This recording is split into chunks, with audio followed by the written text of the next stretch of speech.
The night before our wedding, my fiancée said she was staying at her sister's. Her phone died at midnight. I got worried. Her sister texted back, "She's not here." I tracked her AirPods. They were moving south. I drove 40 miles. Found her car at a rooftop hotel. 2 wine glasses. 1 bed. She never saw me. Next morning, she walked down the aisle smiling. The priest asked if I took her as my wife. I turned to the guests and, "My name is Evan Reed, and I was supposed to get married on a Sunday morning in early June." We'd picked the date because it meant something to Olivia, my fiancée. It was the day her grandparents got married. She told me once that if we made it through this date, we'd last forever. I believed her. The day before the wedding was supposed to be uneventful. Our vendors had all checked in. The flowers had arrived. My tux was ready at the venue. Olivia had gone early to her bridal suite with her maid of honor, and I was staying at my best friend Marcus's apartment across town, like we'd planned. We'd agreed to spend the night apart for tradition's sake and to avoid any last-minute pressure. We'd skipped the rehearsal dinner.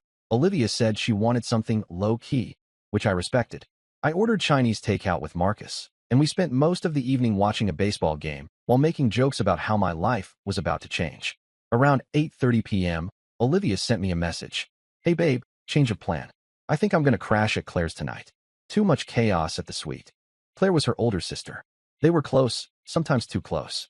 Claire was also the type to micromanage everything, so it made sense if Olivia wanted a calmer space before the wedding. I texted back right away. "All good.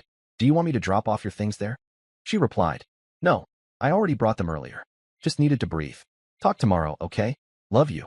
The message seemed fine, but something about the tone felt off. No emojis. No hearts.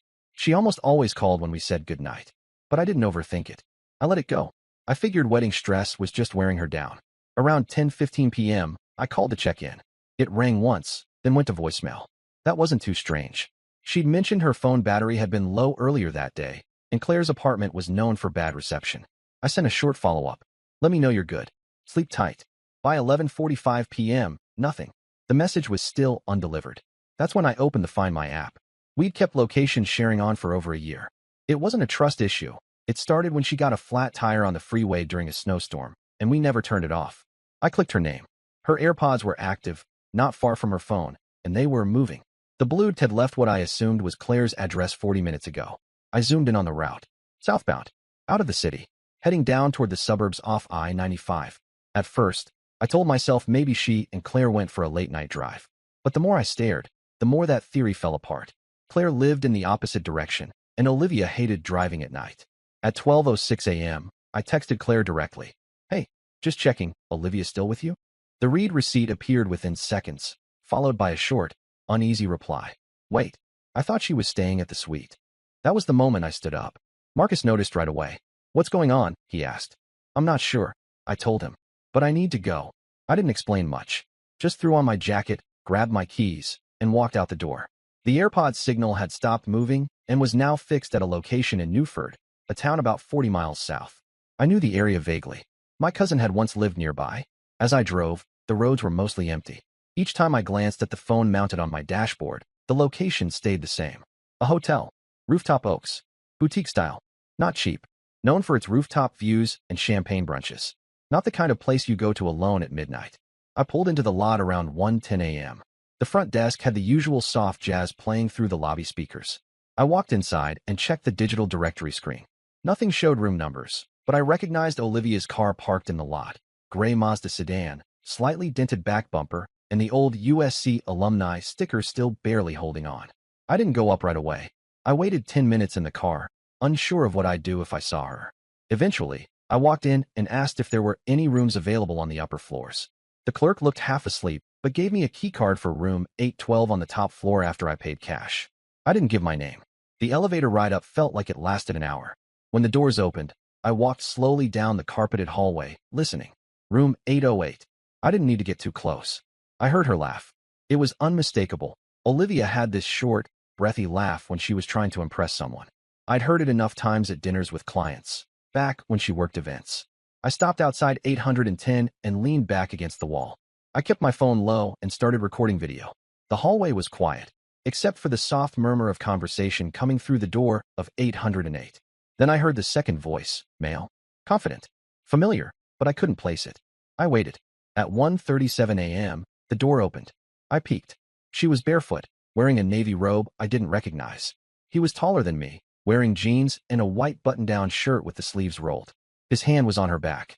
They stepped into the hallway for just a second to pick up something left outside, a bottle of wine in an ice bucket. Olivia giggled. He whispered something. She smiled and kissed his cheek. I ducked back toward my room. My pulse was racing, but I didn't move. I waited until I heard the door click shut again. Then I walked past one last time, holding my phone steady. I captured the door, the ice bucket, their shoes outside the room, the 2 wine glasses. I didn't film faces, not yet, but I had enough.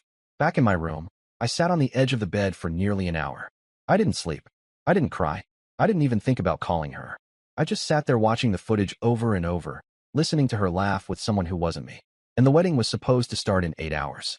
The walls in the hotel were thin. Every now and then, I could hear muffled laughter from the room next to mine. Room 808. Hers. I knew it was Olivia's because I asked the front desk during check-in. I acted casual, said I had friends staying there, couldn't reach them, just wanted to make sure I was close. The clerk didn't think twice. Said, let me see. Room 808. Olivia Evans checked in around 10:20 p.m. My fiancé had told me she was at her sister's. But she'd checked into a Rooftop hotel 2 hours before I texted her goodnight. I had the reservation timestamp, her car in the lot, and now her voice coming through the wall, mixed with his. Around 2 a.m., I cracked my door open. I kept the hallway light off. Their room was directly across from the emergency stairwell, giving me a slight angle to watch from the shadows without being seen.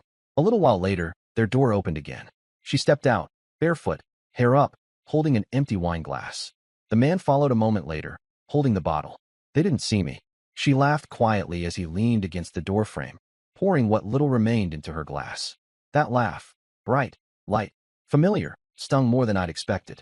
It was the laugh she gave when she wanted to make someone feel special. I remembered hearing it across the room at my cousin's wedding when she first met my mother. Back then, it had made me fall harder for her. Now it felt like a performance.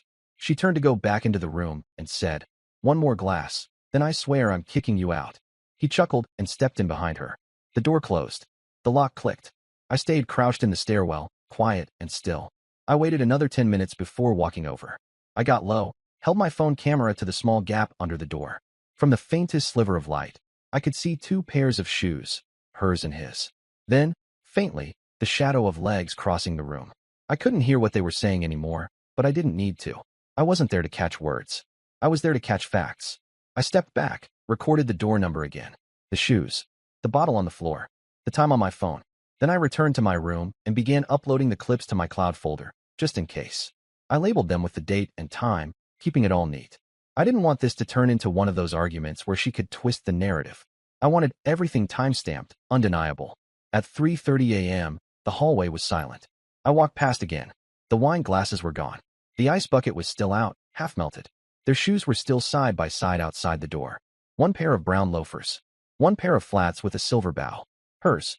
I returned to my room and sat in the armchair by the window. The city below was mostly dark, with only the occasional taxi or blinking traffic light breaking the stillness. I thought about what I'd say, what I'd ask, but every version of that conversation felt hollow. Nothing she could say would make this better. There wasn't a reason, not one that would change what I'd seen. I didn't sleep. At 6:15 a.m., I packed up and left the hotel without checking out in person. I walked to my car and passed her vehicle again. Same spot. The dew on the windshield meant it hadn't moved. I drove home in silence. No music, no talk radio. Just the sound of the road and the occasional thump of a passing truck. At a red light, I glanced at my phone. No missed calls. No texts. It wasn't until 8:20 a.m. that Olivia finally messaged. "Morning, love you so much. Can't believe it's today." I stared at the screen for a full minute. She was pretending everything was normal. Like the night hadn't happened. Like she hadn't spent it with someone else. Part of me wondered if she thought I wouldn't notice. Or maybe she thought she'd gotten away with it. Maybe that's how it had worked before, if this wasn't the first time. But I didn't reply. At 9:10 a.m., I pulled into the venue's parking lot. It was a country estate just outside town. White columns. Open courtyard. The florist was already unloading arrangements. Olivia's mother was talking to the event coordinator, pointing at chairs. Everyone was calm, cheerful. The weather was perfect. Marcus met me outside the groomsman's suite. "You good?" he asked, giving me a firm pat on the shoulder. I nodded. "Let's just get through the day." He didn't push. He'd known me long enough to recognize when I was holding something back. But he also knew I was the kind of person who needed time to think before reacting. Inside the dressing suite, I changed into my tux. The photographer came in and snapped the usual buttoning cufflinks shots. I smiled when asked, tilted my head when prompted, played the role of the groom. At 10:15 a.m., I saw Olivia for the first time that day. She was in her dress, lace sleeves, fitted waist, long train. She looked exactly how I remembered from the fittings, only more polished. Her hair was swept up into a soft bun with little pearl pins tucked in. She was glowing. She didn't look guilty or nervous. She looked radiant. When she saw me, her whole face lit up. "There you are," she said, walking over to squeeze my hand. "Are you ready?" I nodded. "You look beautiful." "Thanks," she whispered, resting her forehead against mine for just a second. "Let's make today perfect." It took everything in me not to say something right then. But I didn't. Not yet. Let her walk into that aisle smiling. Let her think everything's fine. Let her believe it right up until the moment she hears the footage play. The ceremony was set for 11 a.m. sharp, and by 10:40, every seat in the courtyard was filled. The musicians had started playing a slow, instrumental cover of a pop song I didn't recognize, and ushers were guiding late guests to the back rows. The weather couldn't have been better: clear skies, gentle breeze, not too warm. It was the kind of day couples dream of. Every little detail Olivia had stressed over for the past year was falling into place. The floral arch was perfect. The chairs were arranged in neat, precise rows, just the way her Pinterest board had shown. Everything was immaculate, and no one knew what was about to happen. I stood at the front with the officiant, Father Grant, a priest Olivia had grown up with. He was a kind man, mid-60s, quiet but warm, and I'd seen him cry at other weddings. He looked at me as we waited and said, "Nervous?" I smiled politely. "A little." He chuckled. "It's good to be nervous. Means you care." I didn't answer. I was watching the entrance. Olivia appeared exactly on time. The music shifted. The crowd stood. She was walking down the aisle, arm in arm with her father, her veil draped softly over her face. The train of her dress followed behind her like a cloud. Every single guest turned to admire her. She looked straight ahead, calm and glowing. To everyone else, she was a vision of joy. To me, she looked like someone who had no idea she was walking into a storm. I watched her the entire time, not because I was in awe, but because I wanted to capture the exact moment it all turned. When she reached the front, her father lifted her veil and kissed her cheek. She smiled at him. Then she turned to me and whispered, "Hi." I said nothing. Her smile faltered for a fraction of a second. She probably thought it was nerves. We faced the priest. Father Grant began his opening words, something about love, commitment, and unity. I didn't hear most of it. My heart was pounding, but not from fear. The camera guy was walking slowly around the guests, getting the wide shots. The screen Olivia had insisted on setting up behind the altar, so the guests in the back could see our vows more clearly, was active, showing a slideshow of childhood photos and memories of us as a couple. I had asked the tech team to give me access to the media controls, citing a surprise I wanted to show during my vows. Olivia never questioned it. Father Grant eventually got to the main portion of the ceremony. "Now," he said, looking at me, "Evan Reed, do you take Olivia Evans to be your lawfully wedded wife?" I didn't answer. The air shifted. A few people in the back laughed nervously. Olivia glanced at me, then at the priest, then back at me again. "Evan," she said quietly. I stepped back. Then I pulled a small remote from my pocket. There was a slight pause as I clicked it. The slideshow behind us disappeared. The screen went black. For half a second, there was confusion. Then the first video clip began. The footage was shaky but clear. It was the hallway of Rooftop Oaks Hotel. The door to room 808. The timestamp read 2:17 a.m. the night before. The audience murmured. The second clip played. Olivia's silhouette, barefoot, reaching for the wine glass. The man standing behind her, hand on her waist. Her laugh. The door closing. The audio wasn't loud, but it didn't need to be. Gasps broke out across the courtyard.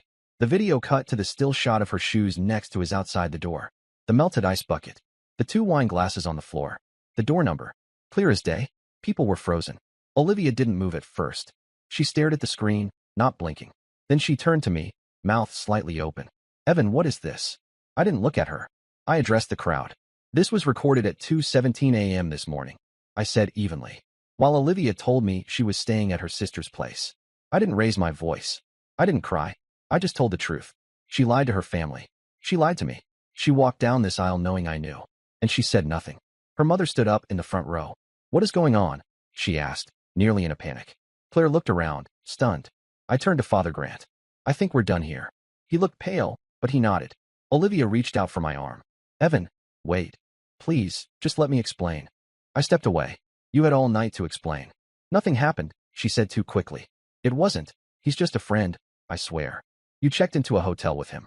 You poured wine. You laughed. You slept there. You lied to every single person here. And I don't think you're sorry. I think you're just scared you got caught. The guests were standing. Phones were already out. Someone in the second row whispered, "Is this real?" I turned back to the crowd one last time. "Thank you all for coming. I'm sorry you had to see this. But at least now it's honest." Then I walked off the platform and out of the courtyard. Behind me, I heard her crying. Someone tried to console her. Chairs scraped. Voices rose. A few guests ran after me. But I didn't stop. I left Olivia standing there, in a dress she didn't deserve to wear, in front of a room full of people who would never forget what they'd seen. And she knew exactly why. I didn't stop walking until I reached the gravel path behind the venue that led back to the guest parking lot. A few voices called my name, but I didn't respond. I didn't owe anyone an explanation. I'd said what needed to be said in front of everyone who needed to hear it. When I reached my car, I sat inside for a moment with the engine off. My hands weren't shaking. My heart wasn't racing. The tension that had built up over the last 10 hours was gone, replaced with an odd clarity, like the pressure had finally broken and left nothing but silence in its place. My phone buzzed. 3 missed calls from Olivia. Then a 4th. I ignored them. Then Marcus texted, "I'm proud of you. That was brutal. She's freaking out." I replied, "Thanks. I'll talk to you later." I didn't drive straight home. I drove to a small diner about 15 minutes down the road. It was nearly empty, the kind of place with laminated menus and burnt coffee that tasted like comfort food from another decade. I ordered eggs, toast, and a side of bacon. I hadn't eaten in almost 24 hours. The waitress didn't recognize me, didn't ask if I was okay. She just poured coffee and left me alone. While I ate, I scrolled through my phone. A few guests had already posted vague comments on social media. Never seen anything like that at a wedding. Some truths are harder than others. Wildest ceremony I've ever attended. No names, no direct tags. But it wouldn't take long before everyone pieced it together. That part didn't concern me. I wasn't trying to humiliate Olivia for sport. I just didn't want to marry a liar. And I wanted everyone who stood with her to understand why I walked away. By the time I finished my coffee, I had 12 more missed calls and 6 messages from Olivia. "Please, Evan, can we talk? That guy doesn't mean anything. I swear nothing happened. I was just scared. That's all. I panicked. We can still fix this. Please, I need you to answer me." I didn't reply to any of them. I didn't delete them either. I just put the phone face down on the table and watched the steam rise off the last sip of coffee. The only text I sent was to the venue coordinator. "Please cancel the reception. Charge any remaining balance to my card. Don't let Olivia authorize anything further." She responded with, "Understood. I'm so sorry. That was unexpected. You handled it with grace." Grace wasn't exactly what I felt, but I appreciated the sentiment. By noon, I was back at my apartment. Marcus showed up an hour later with my overnight bag from the venue. He didn't say much, just handed it over, sat down on the couch, and flipped on the TV. "You're not going to check your phone?" he asked after a few minutes. "No." Good. I could tell he wanted to say more, but he respected the silence. He stayed for about an hour, then left me with a 6-pack and some leftover wedding cake that the caterer had already boxed. We both laughed a little at that. Around 3 p.m., my doorbell rang. I didn't answer it. I checked the peephole. Olivia was standing there, still in her wedding dress. The makeup around her eyes was smudged. She looked like someone trying to pretend she hadn't made a decision she couldn't take back. She didn't knock. She just stood there. Eventually, she sat on the floor outside the door. I waited. After a while, she spoke. "Evan, please. I messed up, okay? I made a mistake. I got scared. You were so good to me, and I don't know." I panicked. I thought maybe I wasn't ready, but it didn't mean anything. I swear, I didn't sleep with him. We drank wine. We talked. That was it. I got a room because I didn't want to be around people who would ask me if I had cold feet. That's all. I didn't respond. "I love you," she said. "I really do." She stayed for 20 more minutes. Then she left. Later that evening, Claire texted me. "I didn't know. I'm so sorry. I'm furious with her. She betrayed all of us." I didn't know how to reply to that either. It wasn't Claire's fault, and yet, it was hard not to lump everyone into the same cloud of lies. A few of Olivia's friends tried messaging too. Most of them took her side or asked for her version. I didn't respond to any of them. I'd seen her version. I documented it. And I had no intention of walking back into that story. The next morning, I called the bank and had her name removed from our joint account. I canceled the lease application we'd submitted for the apartment we were going to move into after the honeymoon. I sent the ring back to the jeweler. It hadn't been engraved yet.